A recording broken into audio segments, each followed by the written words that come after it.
Acara yang kedua menyanyikan lagu Indonesia Raya, Mars Lampung, dan Mars SMA Negeri 6 itu. Hadirin dimohon berdiri.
Jadi perlu saya sampaikan bahwa untuk pembelajaran, ya, belajar bersama di ruangan ini selama 3 hari ke depan, dan untuk selanjutnya yaitu praktek mengajar. Praktek mengajar dengan menggunakan proses diferensiasi di kelas dengan guru-guru yang sudah ditentukan. Nah, tetapi disitulah kita cari celah lain, ya, peluang lain. Apa sih potensi anak-anak yang bisa kita manfaatkan, kita maksimalkan. Di sini kan menangnya udah sekolah penggerak duluan. Orang baru 2 angkatan, baru mau 2 angkatan kurikulum merdeka. Di sini sudah yang ketiga.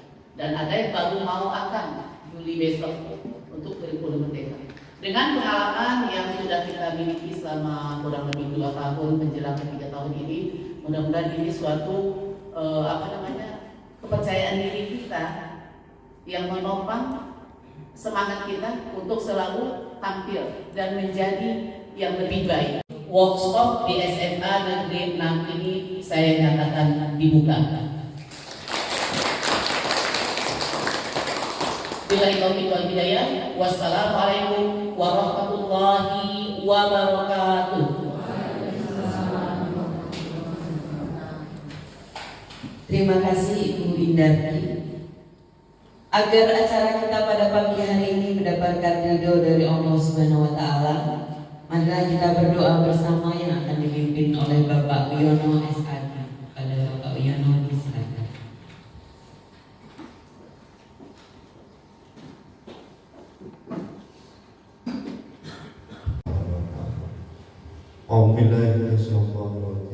Bismillahirrahmanirrahim.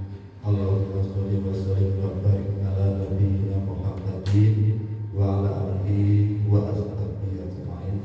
Hamdan syakirin, hamdan na'amin, hamdan yu'afi ni'amah wa yukafi masidah. Ya Rabbana lakal hamdu kama yanbaghi sultanik. Ya Allah yang Rahman, yang Maha Rahim, pada kesempatan ini kami mengucapkan puji dan syukur atas rahmat dan karunia-Mu yang telah Engkau limpahkan kepada kami, sehingga kami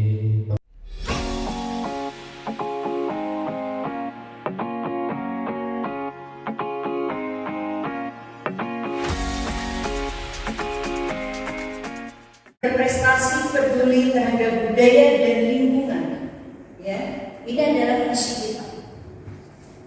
Dan harapannya nanti anak-anak tahu, saya yakin kalau ditanya mungkin mereka tidak tahu. Sehingga Bapak Ibu harapannya bahwa setiap kelas itu ada visi SMA Negeri 6 itu, ya. Di lingkungan SMA Negeri 6 itu ini harus di mana-mana ada visi SMA Negeri 6 itu. Apakah proyek profil pelajar Pancasilanya berjalan atau tidak? Hanya satu pertanyaannya. Saya hanya ditanya, apakah SMA 6 proyek profil pelajar Pancasilanya berjalan atau tidak? Bisa jawab berjalan. Pada laporannya semuanya begitu. Pertanyaan yang kedua buat guru juga hanya satu, apakah proses pembelajarannya berdiferensiasi? Nah ini yang mau dijawab.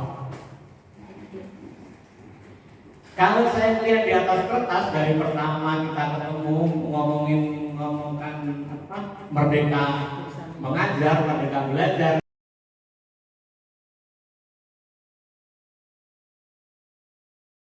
Ada 3. Yang pertama adalah narasi sejarah, di mana siswa mampu membuat cerita sejarah berdasarkan tema yang telah ditentukan.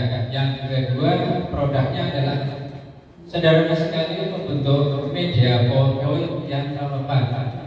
Yang ketiga, mampu memilah-milah gambar pada saat dari depan masuk sampai ke rumputnya kekuasaan kolonial Belanda.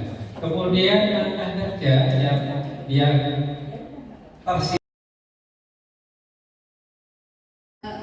prosesnya visual, auditory, dan kinestetik.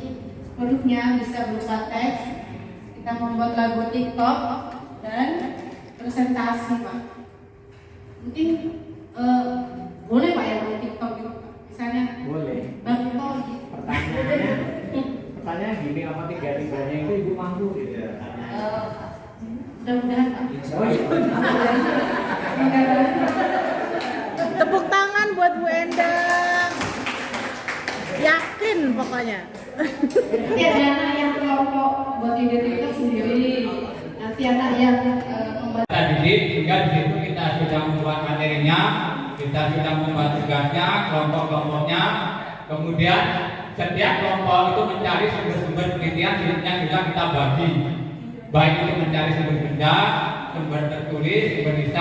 Diferensiasi itu ada 3 beda. Milih satu boleh. Diferensiasi itu milih satu aja. 3-3-nya yang boleh. Karena kita ini baru mau belajar. Milih siji. Tapi nanti yang betul. Oke, tapi ya. Oke. Kalau Bu Endang tadi mau membedakan ini paham bank dan ini tidak paham bank, yang tidak paham bank itu materinya kayak mana? Itu loh, beda.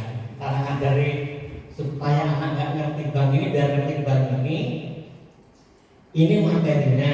Yang udah agak ngerti, ini materinya. Yang kita udah berkuih namanya. Jadi nggak usah susah-susah yang lain, nggak usah. Karena materi daripada waktunya habis untuk mengatur. Gitu. Atau kalau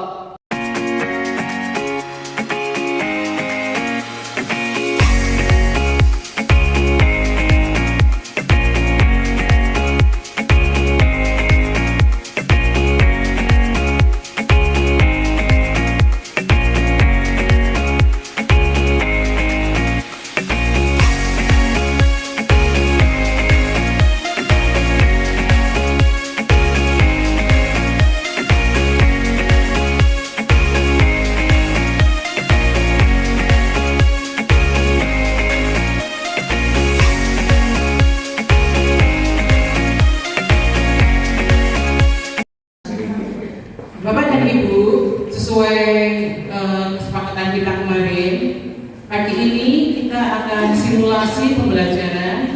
Pertama nanti dari Bu Ita, ya, pelajaran fisika, untuk panduan kita, supaya kita ada bayangan pembelajaran berdiferensiasi itu seperti apa. Ya. Sebelum Bu Ita akan ada pengumuman yang akan disampaikan oleh Bu Ita. Silakan Bu Ita.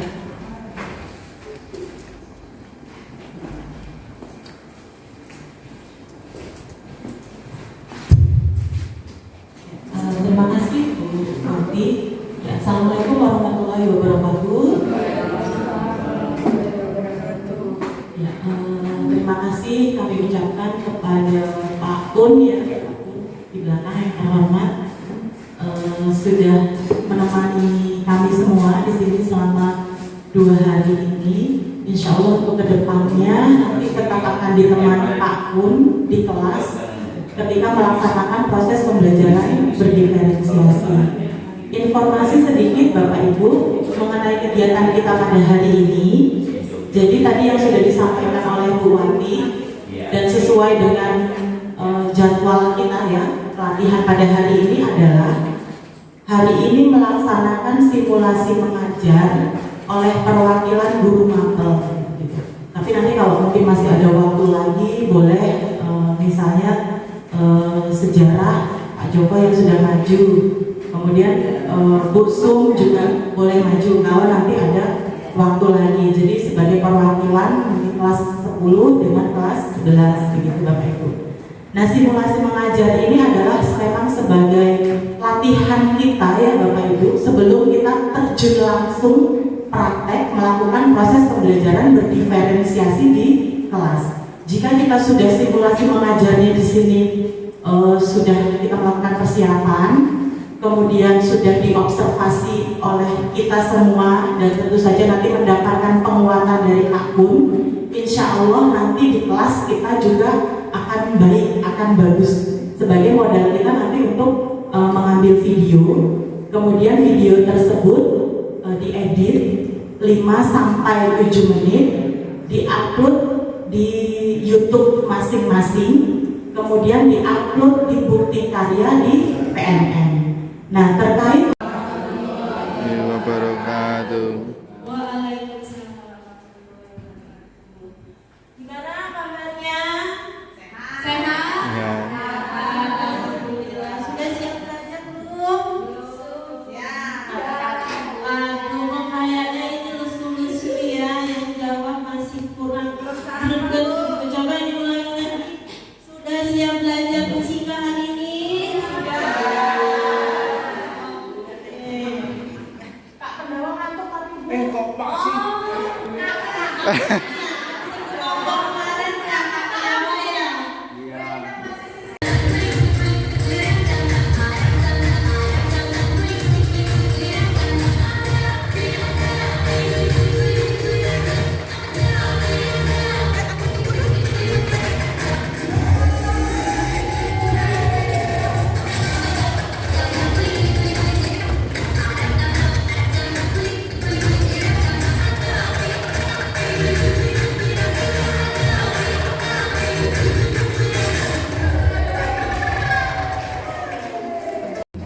Assalamualaikum anak-anak semuanya. Waalaikumsalam. Gimana kabarnya hari ini? Dede Rida udah nyiapin bunga buat perpisahan? Saya nggak mau berpisah. Ya anak-anak, sebelum kita mulai pembelajaran, kita sepakati dulu seperti biasanya pembelajaran matematika. Pada saat kita pembelajaran, fokusnya kemana anak-anak? Ke depan atau ke pembelajaran?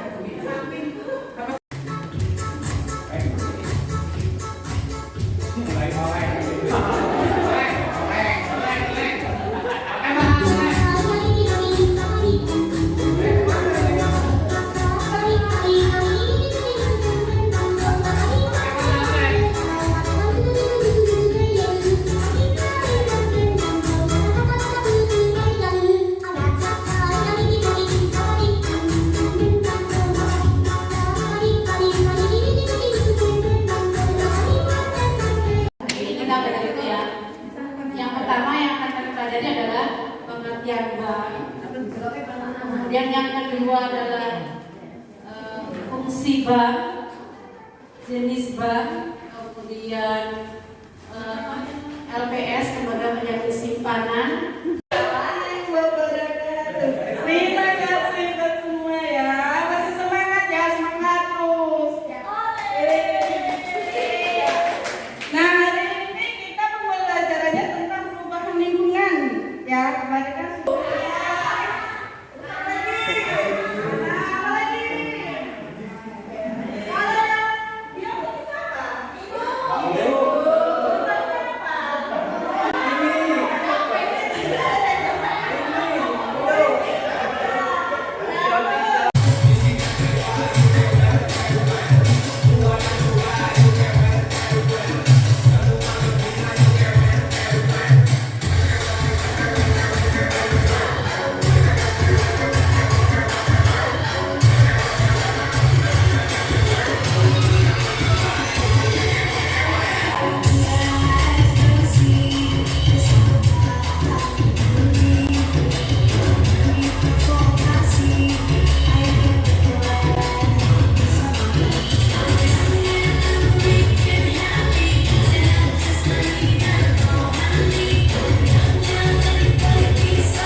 Ya, lupa ya.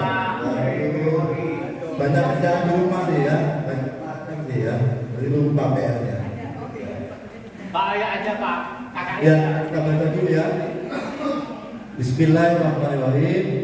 Wa anzalna ilaikal kitaba bil haqqi musaddiqan lima baina yadayhi minal kitab wa muhaiminan. Berarti pakai focus nih. Ya. Kalau Pakai. suka nulis dari apa namanya coret. Ya, ada, kita ada. Kalau video itu kayak mana? Nanti biasanya dia suka video. Pokoknya gawe. Kalau waktunya panjang bisa pakai rollback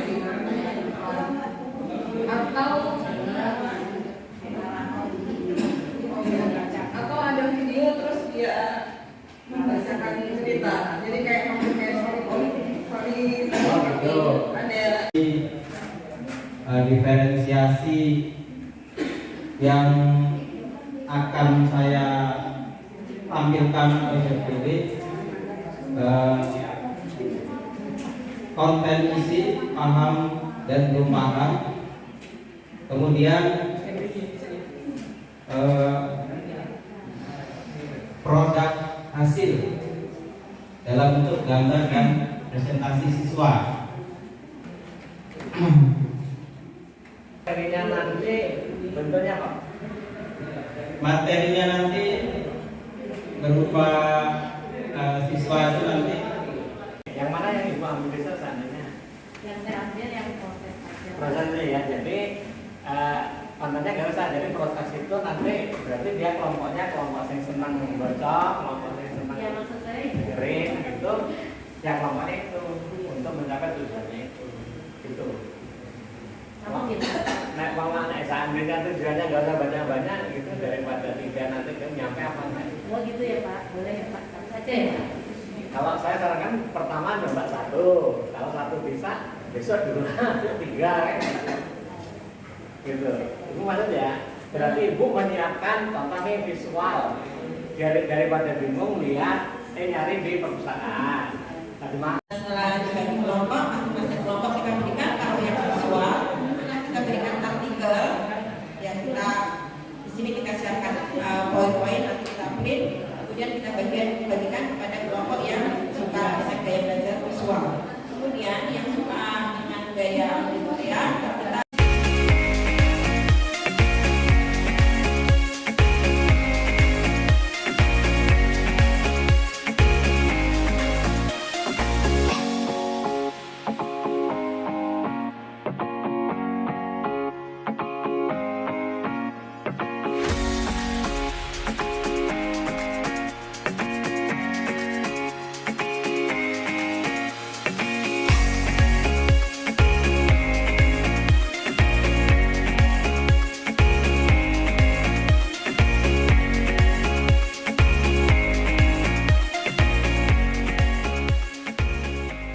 pembelajaran yang memfasilitasi perbedaan karakter yang dimiliki oleh peserta didik. Kenapa saya harus bagikan bacaan kepada Bapak Ibu sekalian? Diferensiasi untuk jenjang SMA beda. Ya, kalau saya ceritakan dulu. Pembelajaran diferensiasi pada jenjang SD, arahan dari Ibu Dirjen yang terakhir, SD itu jangan terlalu sulit, cukup kita memahami ada anak yang daya tangkapnya kurang, ada yang sedang, ada yang tinggi. Kemudian kita memisahkan bagaimana menangani anak yang kurang, bagaimana menangani anak yang sedang, menangani anak yang tinggi. Untuk level SD itu cukup. Untuk level SD cukup. Untuk level SMP mulai berbicara tentang minat dan bakat. Nah, anak ini kira-kira minatnya belajar tentang apa? Nah, kita fasilitasi. Anak ini bakatnya mau kemana? Itu juga difasilitasi. Itu jenjang SMP. Sedangkan jenjang SMA, di situ ada kesiapan belajar, minat dan gaya belajar. Gaya belajar yang kemarin Pak Kuncoro sampaikan, itu yang kita maksud dengan karakteristik belajar. Pak Karmana barusan nanya, persiapannya apa? persiapannya guru BK yang melakukan ini dengan kalau sini disebutnya pre-assessment. Kalau saya menamakannya dengan diagnostik non-kognitif. Pertanyaan ada balik lagi ke dasar filosofi, bukan bicara kemudahan ngajarin gue aja. bukan kemudahannya juga, Pak. Kan biasanya kalau mereka sama-sama suka audio, interaksi dan sebagainya, mereka kan jadi lebih mudah gitu loh, Pak. Iya kan mudahnya itu yang ngajarnya pribadi. Bukan saya sih, anaknya kan udah paham gitu loh, Pak, maksud saya. Oke. Balik ke dasar filosofinya, boleh enggak? Tahu ya? Paham lah. Oh. Komunitas belajar. Iya. Apakah ini sejalan dengan konsepsi filosofi Gajah Dewantara dengan kata amno, sehingga munculnya pembelajaran berdifferensiasi ini tentu sang guru harus paham betul dalam konteks ini pedagogis dan psikologisnya, Pak. Karena ada kesiapan, minat dan daya belajar untuk JSD. Mohon untuk diberikan sedikit ulasan sehingga nanti ketika implementasi dilakukan tidak terjadi miskomunikasi antara guru dengan siswa. Bahasa. Memang betul yang disampaikan Pak Joko bahwa seorang guru jangan cuma dia menyampaikan materi, tapi harus paham yang diajak ngobrol ini nyambung nggak, gitu. Bapak Ibu mau ngobrol dengan orang yang tinggal di Palembang dengan orang yang ngobrol tinggal rumahnya di daerah dingin di Lampung Barat, Cincau. Kalau kita ngobrol dengan orang Palembang, berarti kan kita mau bicara yang mau kita bicarakan budaya hidup di Sungai Musi bagaimana, gitu.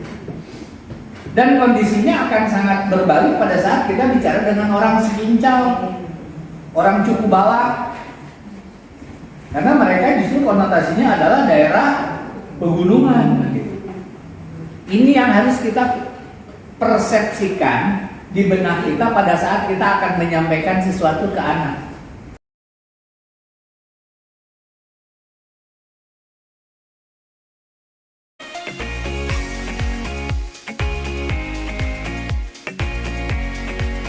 Yang sangat saya banggakan guru-guru SMA Negeri Lametro yang sangat luar biasa. Hari ini hari ketiga ya, saya anggap hari ketiga karena kita masih nanti di luar ya. Pada hari ini kita masih, saya melihat proses dari awal hari pertama sampai hari ketiga ini sangat luar biasa sekali ya. Bapak Ibu sangat semangat sekali, apalagi hari ini ya, kelihatannya kalau misalnya ditambah sampai beberapa hari kelihatannya masih sambung mereka, Pak ya. Ya, jadi memang Bapak Ibu yang perlu kita tanamkan terlebih dulu semangat itu ya Pak, dan ya apapun yang kita lakukan harus semangat terlebih dahulu, dan itu saya sering katakan itu pun untuk diri saya sendiri itu adalah modal utama. Semangat kemudian kita lakukan dengan hati yang gembira ya, maka kita pun akan mengikutinya dengan yang gembira pula, tidak terpaksa gitu. Dan apa yang disampaikan oleh narasumber, saya yakin kalau kita dengan gembira, dengan ikhlas, itu akan semuanya masuk. Dan tadi saya melihat sudah beberapa di Google Drive itu ya, modul-modulnya luar biasa sekali Pak. Jadi kalau toh yang ditampilkan tadi hanya 2, kelihatannya guru-guru muda ini sejajar gitu ya ini. Nah ini Bapak Ibu, ini memang menjadi program utama sekolah kita, bahwa yang pertama adalah peningkatan SDM-nya sebagai tuntutan kita sebagai sekolah penggerak, baik kompeten kepala sekolahnya maupun gurunya. Dan mau tidak mau dari adanya pelatihan-pelatihan inilah kita bisa meningkatkan kompetensi Bapak Ibu guru dalam segala hal, termasuk dalam proses pembelajaran. Dan ini menjadi komitmen saya untuk setiap semester, ya setiap semester ini minimal 1 kali kita Pak Dani ini mengadakan diklat atau workshop ini. Jadi Bapak Ibu sekali lagi, mari kita terus semangat untuk mengembangkan potensi yang ada pada Bapak Ibu guru, yang saya yakin Bapak Ibu guru di sini masih sangat muda sekali ya, sehingga saya sangat senang sekali untuk mendaftar di CGP. CGP itu terus menerus meningkat di sekolah ini. Gitu. Jadi sekali lagi, dan kepada Pak Dhani, saya pribadi mohon maaf apabila dalam penyampaian kami, pelayanan, kemudian penerimaan kami dari guru-guru kami ada kesalahan, saya secara pribadi mohon maaf. Dan pada Pak Kunchoro saya juga mengucapkan terima kasih sudah mendampingi setiap kami minta, bahkan tidak diminta pun Pak Kunchoro dengan senang hati mendampingi kami. Demikian saja. Dengan mengucap alhamdulillahirabbil alamin, workshop peningkatan kompetensi guru ini secara resmi saya nyatakan ditutup. Terima kasih. Assalamualaikum warahmatullahi wabarakatuh.